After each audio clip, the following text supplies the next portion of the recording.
8वीं बोर्ड परीक्षा 2022 आपके जो 12 तारीख को पेपर होने वाला है साइंस का पेपर, उसका पेपर आपके कुछ इसी प्रकार का आने वाला है। तो आप इन प्रश्नों को अच्छी तरीके से तैयार कर ले। ये काफ़ी इंपॉर्टेंट क्वेश्चन है सारे के सारे। आपके जो 80 में से 80 मार्क्स है जो फुल मार्क्स आएंगे। वीडियो को शुरू करते हुए पहला प्रश्न देखते हैं हम इसमें कि खरीफ की फसल कौन सी है? गेहूँ, मटर, मक्का, चना। तो इनमें से जो खरीफ की फसल है वो है इसमें मक्का। जो बारिश की ऋतु में फसलें बोई जाती हैं, बारिश की ऋतु में, वर्षा ऋतु में, यानी कि जुलाई अगस्त के लगभग जो वर्षा ऋतु में जो फसलें उगाई जाती हैं उसको हम खरीफ की फसल कहते हैं। और जो फसलें सितंबर अक्टूबर के लगभग बोई जाती हैं, सितंबर अक्टूबर में, उनको हम रबी की फसल कहते हैं। तो गेहूँ, मटर, चना, ये सरसों सभी खरीफ की फसलें नहीं, ये सभी रबी की फसलें हैं। तो खरीफ की फसल हो जाएगी इसमें मक्का। मक्का के साथ में आप लिख सकते हैं सोयाबीन, ठीक है, सोयाबीन। इसके अलावा मूंगफली, ठीक है, उड़द, मूंग, ये सभी जवार, बाजरा, सभी खरीफ की फसलें हैं। अगला प्रश्न है मलेरिया रोग का वाहक है? मादा एनाफिलिस मच्छर, कॉकरोच, मक्खी, तितली। सही उत्तर हो जाएगा मादा एनाफिलिस। संश्लेषित रेशा जो मानव निर्मित रेशा है वो कौन सा है? कपास है, नायलॉन, ऊन, रेशम। संश्लेषित रेशे की बात आए या मानव निर्मित रेशे की बात आए तो जो मानव निर्मित है वो हो जाएगा आपका नायलॉन। बाकी जो कपास है, ऊन है, रेशम है, ये प्राकृतिक रेशा है। कौन सा रेशा है ये? प्राकृतिक रेशा। अगला क्वेश्चन है निम्न में से किसको पीट कर चादरों में परिवर्तित किया जा सकता है? चांदी को, सल्फर को, नाइट्रोजन को और फास्फोरस को। देखो, जो पीट कर चादरों में, यानी कि आघात वर्धनीयता का जो गुण होता है, आघात वर्धनीयता का जो गुण होता है वो धातुओं में पाया जाता है। और इनमें से धातु जो है वो केवल अपनी चांदी है। चांदी एक धातु है और चांदी जो विद्युत की सुचालक होती है। और सबसे अच्छी जो चालक धातु है वो आपके चांदी ही है। फिर अगला प्रश्न आपके 5वां, समाप्त होने वाले प्राकृतिक संसाधन है? सूर्य का प्रकाश, जल, वायु और पेट्रोलियम। तो जिनकी मात्रा लिमिट में है, जो सीमित मात्रा में है, जो जमीन से जो निकलते हैं वो सभी जो समाप्त होने वाले संसाधन है। जैसे आपके जो पेट्रोलियम हो गया, ये भी आपके सीमित मात्रा में लिमिट है इनकी, तो ये आपका समाप्त हो जाएगा। फिर आपके छठा प्रश्न अगला, वनोन्मूलन के कारण लिखने इसमें। तो देखो, कृषि के लिए वनों को काटना ये भी सही है, ईंधन के लिए लकड़ी को जलाना ये भी सही है, दावानल और भीषण सूखा और उपरोक्त सभी। तो इसका जो करेक्ट आंसर वो आ जाएगा आपके उपरोक्त सभी। इसमें एक शब्द आया है दावानल। ये दावानल क्या होता है? तो दावानल जो जंगल में आग लग जाती है, जो जंगल की आग होती है, जंगल की आग, उसको दावानल कहते हैं। क्या कहते हैं उसको? दावानल। आंतरिक निषेचन होता है। तो आंतरिक निषेचन तो नाम से ही पता चल रहा है इसमें। तो आंतरिक यानी कि मादा के शरीर के अंदर, मादा के शरीर में, ठीक है, मादा के शरीर में। सही उत्तर हो जाएगा इसका मादा के शरीर में। अगला प्रश्न आपका इसमें कि निम्नलिखित में से संकटात्मक वन्य जंतु है? देखो, इसमें कुछ मिस्टेक हुई। इसका मतलब ये कि ये प्रश्न इसमें पूछना चाह रहा था कि नहीं है। क्या नहीं है? तो आपके बाघ भी है, देखो संकटात्मक, बारहसिंगा भी है, जंगली भैंसा भी। लेकिन ये काला हिरण जो संकटात्मक नहीं है, ये आपके गलत हो जाएगा। ये इसमें मिस्टेक थोड़ी सी यहाँ पे नहीं आएगा। तो इसका जो करेक्ट आंसर है संकटात्मक नहीं है, तो वो आपके काले हिरण है। मशीनों में बॉल बेयरिंग का उपयोग किया जाता है घर्षण को कम करने के लिए। घर्षण को कम करने के लिए, ये घर्षण को कम कर देते हैं। जो पहिए होते हैं मशीनों में, बॉल बेयरिंग होते हैं, वो घर्षण को कम करने का काम करते हैं। किस वाग ध्वनि की आवृत्ति न्यूनतम होने की संभावना है? सही उत्तर हो जाएगा पुरुष की। अगला प्रश्न आपका 11वां कि विद्युत का सुचालक कौन सा है? देखो, जिसमें विद्युत धारा प्रवाहित होती है, करंट आ जाता है, वो सभी विद्युत के सुचालक है। जैसे लकड़ी है, प्लास्टिक है, लोहा है और उपरोक्त सभी। अपना जो उत्तर है वो इसमें हो जाएगा लोहा। लोहा आपके विद्युत का सुचालक है। बाकी लकड़ी और प्लास्टिक विद्युत के कुचालक के आगे काम आएंगे। जब कांच की छड़ को रेशम के कपड़े से रगड़ते हैं तो छड़ क्या हो जाती है? छड़ तो धनावेशित हो जाती है और कपड़ा ऋणावेशित हो जाता है। छड़ धनावेशित, कपड़ा ऋणावेशित। अगला प्रश्न आपके इसमें 13वां कि भूकंप आने का कारण क्या है? तो ईश्वर का प्रकोप है, अतिवर्षा है, पृथ्वी की प्लेटों की गतियां हैं, ग्रहों की गतियां हैं। सही जो सटीक उत्तर है इसका वो हो जाएगा आपके पृथ्वी की प्लेटों की गतियां। स वाला उत्तर इसमें बिल्कुल सही है। नेक्स्ट क्वेश्चन आपके 14वां क्वेश्चन इसमें, लाल ग्रह के नाम से कौन सा ग्रह जाना जाता है? मंगल, शुक्र, शनि, बुध। तो लाल ग्रह के नाम से जो ग्रह जाना जाता है वह आपके मंगल ग्रह है। मंगल ग्रह को लाल ग्रह या रेड स्टार भी कहते हैं। आपको एक प्रश्न का उत्तर कमेंट करना है कि कौन से ग्रह को इवनिंग स्टार एवं मॉर्निंग स्टार के रूप में जाना जाता है? ऐसा कौन सा ग्रह है जिसको इवनिंग स्टार और मॉर्निंग स्टार के रूप में जाना जाता है? एक प्रश्न का उत्तर आपको और लिखना है कि सबसे छोटे ग्रह का नाम आपको नीचे कमेंट बॉक्स में लिखना है। सबसे छोटा ग्रह कौन सा है और इवनिंग स्टार और मॉर्निंग स्टार कौन से ग्रह को कहा जाता है? अगला क्वेश्चन आपके इसमें 15वां है, रुधिर में ऑक्सीजन की वाहक क्षमता कम करने वाली गैस कौन सी है? तो वो हो जाएगी आपके कार्बन डाइऑक्साइड, कार्बन मोनोऑक्साइड, जलवाष्प, ओजोन। तो वाहक क्षमता कम करने का काम करते हैं कार्बन मोनोऑक्साइड। सही उत्तर हो जाएगा इसका कार्बन मोनोऑक्साइड। फिर आपके रिक्त स्थानों की पूर्ति करनी है, रिक्त स्थानों की पूर्ति। तो देखो सबसे पहला प्रश्न इसमें कि फलीदार पौधों की जड़ों में पाए जाते हैं, तो इनमें से आपको ढूंढ कर जिसका उत्तर लिखना है। तो फलीदार पौधों की जड़ों में क्या पाया जाता है? राइजोबियम बैक्टीरिया पाया जाता है। क्या पाया जाता है? Rhizobium bacteria. ये आपके पहले वाले में हो जाएगा। दूसरा है टाइफाइड के द्वारा होता है, तो ये जीवाणु के द्वारा होता है। टाइफाइड जीवाणु के द्वारा होता है। थर्मोसेटिंग प्लास्टिक का उदाहरण है तो वो आपके हो जाएगा बेकेलाइट। बेकेलाइट जो है वो आपके थर्मोसेटिंग प्लास्टिक का उदाहरण है। धातुएं ऑक्सीजन से अभिक्रिया करके धात्विक ऑक्साइड बनाती हैं, तो यहाँ पे आ जाएगा धात्विक ऑक्साइड। और जीवाश्म ईंधन का आपको उदाहरण बताना है तो वो आपके हो जाएगा पेट्रोलियम। पेट्रोलियम जो है वो आपके जीवाश्म ईंधन का उदाहरण है। प्रवासी पक्षी सुदूर क्षेत्रों से यहाँ पे आ जाएगा मौसम। क्या आएगा यहाँ पे? मौसम परिवर्तन के कारण पलायन करते हैं। टेडपोल का वयस्क में रूपांतरण क्या कहलाता है? उसको कायांतरण कहते हैं। क्या कहते हैं इसको? कायांतरण। तो ये यहाँ पे आ जाएगा कायांतरण। और जूतों के तले के कारण घिस जाते हैं, तो वो घर्षण के कारण घिस जाते हैं। घर्षण को बढ़ाने के लिए जूते के तले जो खुरदरे बनाए जाते हैं, और टायर भी आपने देखे होंगे खुरदरे बनाए जाते हैं, वो घर्षण को बढ़ाने के लिए करते हैं। फिर आपका अगला प्रश्न सही गलत वाला है, ट्रू फॉल्स का उत्तर करना है इसमें। अवांछित और अप्रिय ध्वनि को संगीत कहते हैं, ये तो गलत हो गया। जो अपने कानों को प्रिय नहीं लगती उसको तो हम शोर कहते हैं। क्या कहते हैं? शोर कहते हैं। तो ये तो आपके फॉल्स हो जाएगा। फिर आपका दूसरा क्वेश्चन है,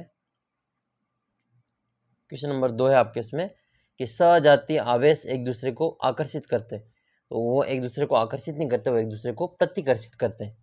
एक जाति जैसे दोनों प्लस प्लस के हैं तो वो प्रतिकर्षित होंगे, दोनों माइनस के तो भी प्रतिकर्षित होंगे, लेकिन एक प्लस और दूसरा माइनस दोनों आपस में आकर्षित हो जाएंगे। एक माइनस दूसरा प्लस तो भी दोनों आपस में आकर्षित हो जाएंगे। तो ये अलग अलग होने पर तो आकर्षित होते हैं, और सजाति एक समान होने पर वो प्रतिकर्षित करते हैं, आकर्षित नहीं करती। ये आपके फॉल्स हो जाएगा। तीसरा प्रश्न है कि पृथ्वी सौर परिवार का सबसे छोटा ग्रह है, तो बिल्कुल फॉल्स है। तो आपको बताना है कि सबसे छोटा ग्रह का नाम क्या है। क्लोरोफ्लोरोकार्बन। अच्छा, आशुद्ध जल में विद्युत धारा का चालन होता है, तो आशुद्ध जल में विद्युत धारा का चालन नहीं होता, ये भी आपके फॉल्स है।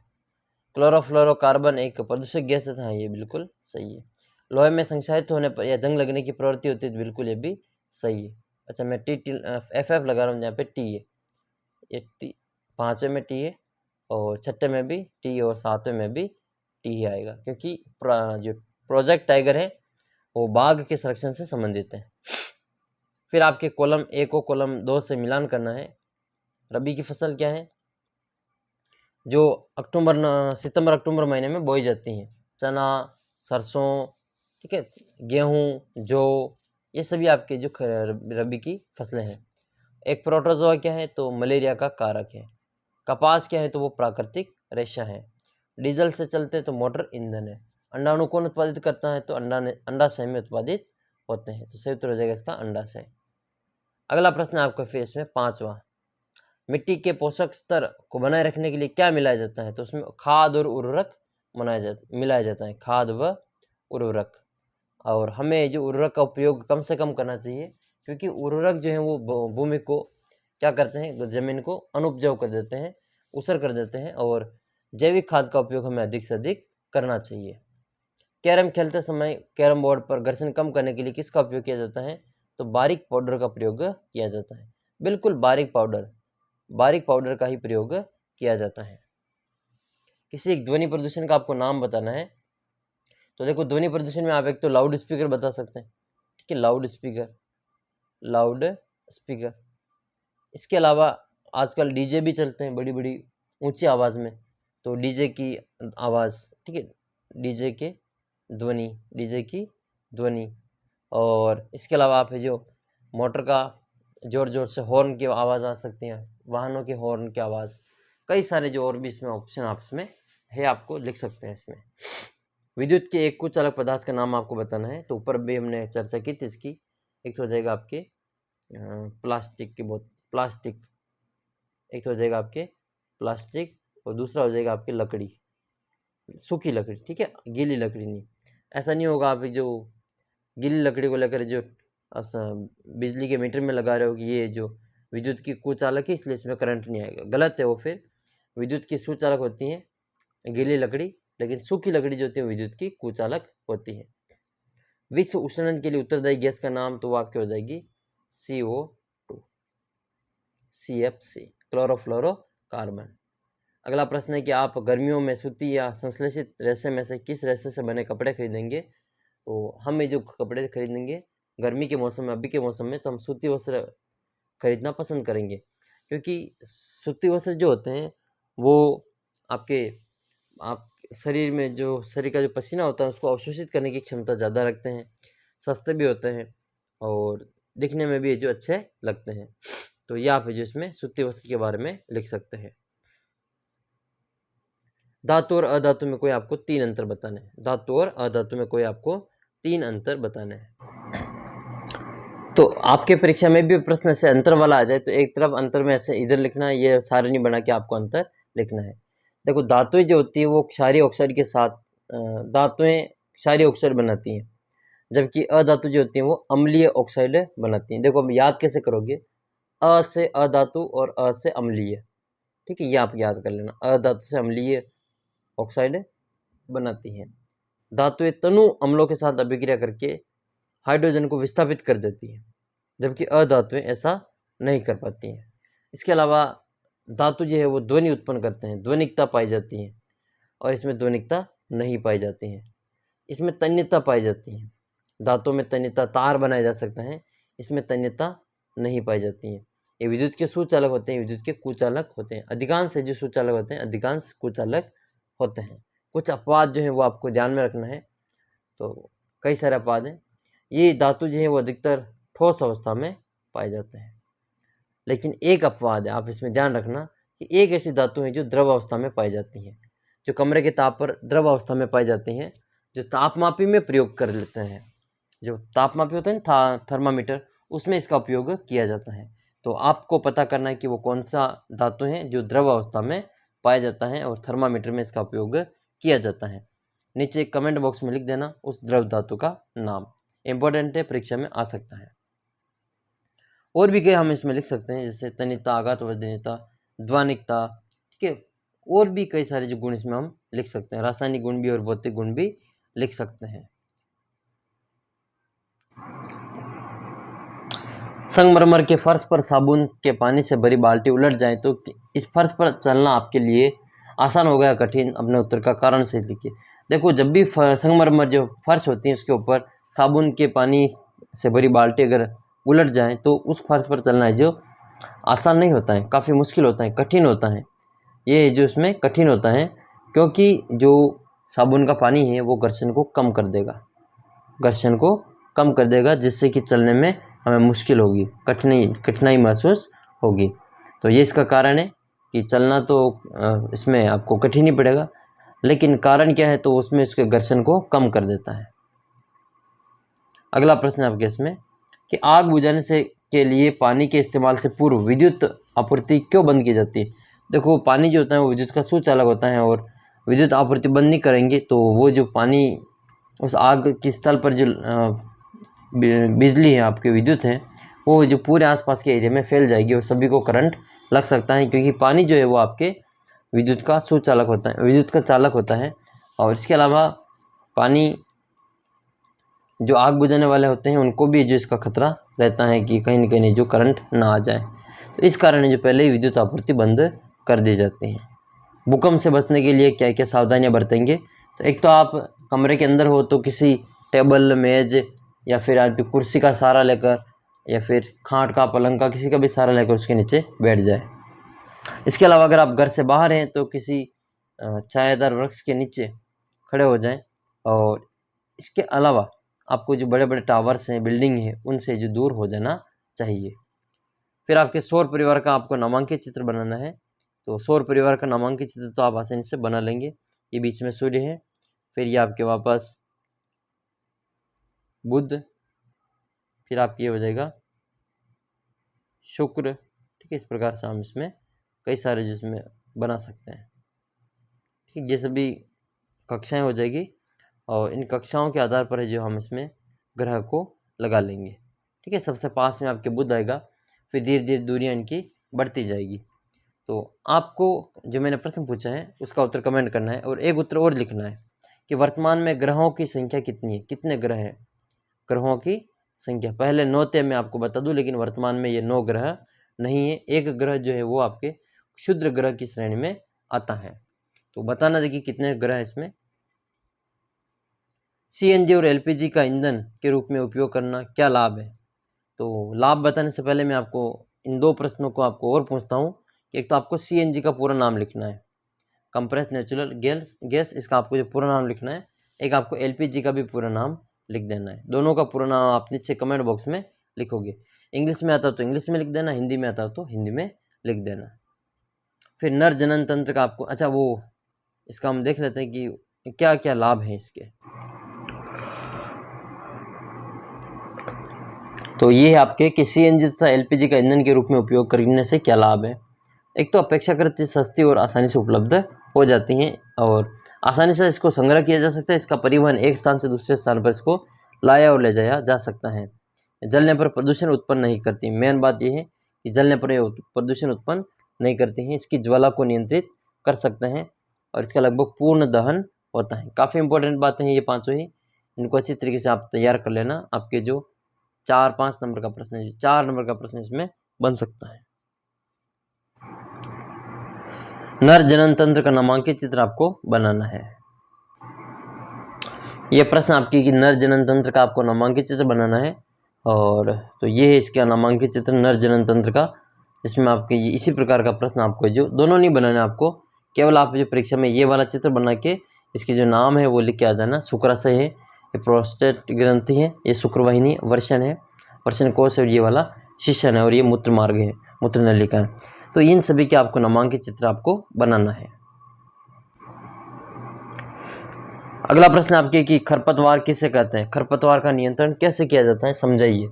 तो देखो खरपतवार क्या होता है कि पृथ्वी पर जब भी जो फसल के साथ में अनावश्यक जो पेड़ पौधे घास फूस उग जाती हैं अनावश्यक, तो वो सभी जो खरपतवार के रूप में जाने जाते हैं। खरपतवार नियंत्रण के लिए सबसे अच्छी विधि है कि एक तो आप निरे गुड़े करते हैं, दूसरा है कि आप जो खरपतवार नाशी का उपयोग भी करते हैं। सिंचाई किसे कहते हैं, सिंचाई निश्चित समय अंतराल के बाद में फसल को पानी देना सिंचाई कहलाती है। और जल संरक्षित करने की 2 विधियाँ हैं, एक तो आपकी ड्रिप सिस्टम है, ड्रिप सिस्टम, और दूसरी जो है वो आपके फव्वारा, अच्छा ये फव्वारा पद्धति ड्रिप सिस्टम दोनों एक ही है। इसकी दूसरी जो पद्धति है वो आपकी हो जाएगी बूंद बूंद सिंचाई परियोजना, बूंद बूंद सिंचाई परियोजना। ठीक है, ये दोनों आपके जो कंप्लीट है, ड्रिप सिस्टम और बूंद बूंद सिंचाई परियोजना। अगला प्रश्न आपके इसमें वन उन्मूलन का क्या अर्थ है, इसका कारण बताना है। और रेड डाटा बुक क्या है, किन 2 संकट उत्पन्न जंतुओं के नाम बताना है। तो रेड डाटा बुक में पृथ्वी के उन सभी स्पीसीज का नाम संग्रहित करके लिखा जाता है जो या तो इस दुनिया से गायब हो चुके हैं या फिर जो संकट में है कि वो कभी भी गायब हो सकते हैं। तो संकटात्मक तथा संकटग्रस्त प्रजातियों का इसमें वर्णन मिलता है और कई सारे पशु पक्षियों के इसमें जो नाम आपको देखने को मिलता है। 2 संकटात्मक जातियों के नाम तो आप इसमें बाघ लिख सकते हैं, बारहसिंगा लिख सकते हैं, जंगली भैंसा लिख सकते हैं, ये इसमें सभी इसको लिखा जा सकता है। एक मच्छर अपने पंखों को 500 कंपन प्रति सेकंड की औसत दर से कंपित ध्वनि उत्पन्न करता है और कंपन की आवृत्ति और आवर्तकाल आपको ज्ञात करना है। तो देखो, आवृत्ति जो होती है वो प्रति सेकंड में किए गए कंपनों की संख्या होती है। तो 1 सेकंड में कितने कंपन हो रहे हैं यहाँ पे 500, तो आवृत्ति तो इसकी हो जाएगी 500। फिर आता है आपका आवर्तकाल। सूत्र होता है आवर्तकाल का, आवर्तकाल बराबर 1/आवृत्ति, 1/आवृत्ति, ये इसका सूत्र होता है और परीक्षा में आपके पूछा जा सकता है। तो देख लेते हैं हम इसमें। ये आपके कि एक मच्छर ने अपने पंखों को 500 कंपन प्रति सेकंड की औसत दर से कंपित करके ध्वनि उत्पन्न करता है। कंपन का आवर्तकाल ज्ञात करना है, तो आवृत्ति कितनी हो जाएगी 500 कंपन प्रति सेकंड। आवर्तकाल ज्ञात करना है, तो आवर्तकाल का सूत्र होता है 1/आवृत्ति, यानी कि 1 में 500 का भाग देना है। तो 1 में 500 का भाग देंगे तो इसका उत्तर आएगा 0.002 सेकंड। 0.002 सेकंड, इसको सही रूप में बदलेंगे तो ये 0 तीसरे स्थान पर आ जाएगा। ये आ जाएगा 2 इंटू 10 की घात -3 सेकंड, ये इसका जो आवर्तकाल आएगा। अगला प्रश्न है कि निम्न वाद्य यंत्रों में उस भाग को पहचानिए जो ध्वनि उत्पन्न करने के लिए कंपित होते हैं। तो ढोलक है, सितार है और बांसुरी है। तो देखो, ढोलक तो तनित झिल्ली है, तनित झिल्ली है। सितार जो है तनित तार है। बांसुरी एक वायु का स्तंभ होती है। ये सभी जो कंपित भाग के नाम है। जल प्रदूषण को नियंत्रित करने के 4 उपाय बताना है और इसके अथवा में वायु प्रदूषण क्या है, वायु प्रदूषण के हानिकारक प्रभावों का उल्लेख कीजिए। वायु प्रदूषण, वायु में ऑक्सीजन, नाइट्रोजन, कार्बन डाइऑक्साइड तथा अन्य गैसें एक निश्चित अनुपात में होती हैं और इसके अनुपात में असंतुलन की स्थिति को वायु प्रदूषण कहते हैं। वायु प्रदूषण के हानिकारक प्रभाव कुछ इस प्रकार हैं।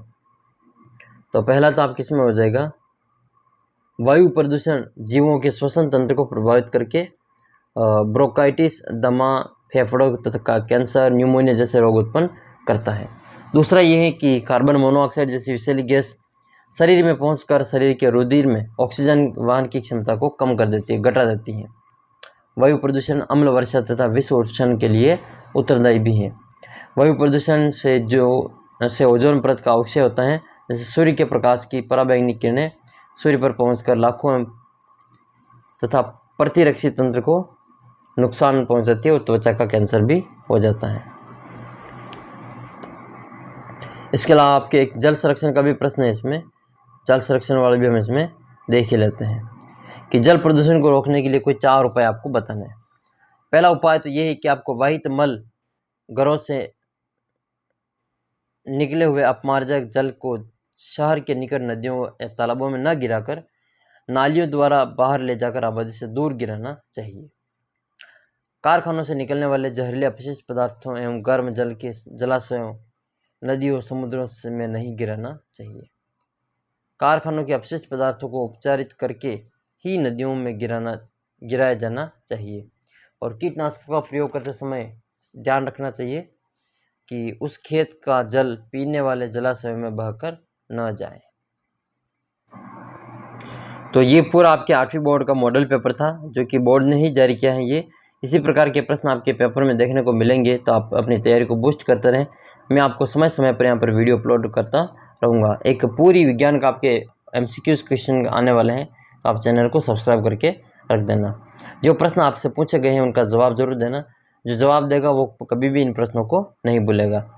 परीक्षा समाप्त होने के बाद में भी आपका जो ये सभी के सभी प्रश्न आपको याद रहेंगे। तो ऐसी आशा और उम्मीद के साथ में सभी को ऑल द बेस्ट है। अपना बेस्ट करके आएंगे और चैनल को अभी तक आपने सब्सक्राइब नहीं किया तो ज़रूर सब्सक्राइब कर लेना, ताकि आपको इसी प्रकार की जो वीडियो है वहाँ पे मिलती रहें। मिलते हैं अगले वीडियो में, तब तक जय हिंद, जय भारत।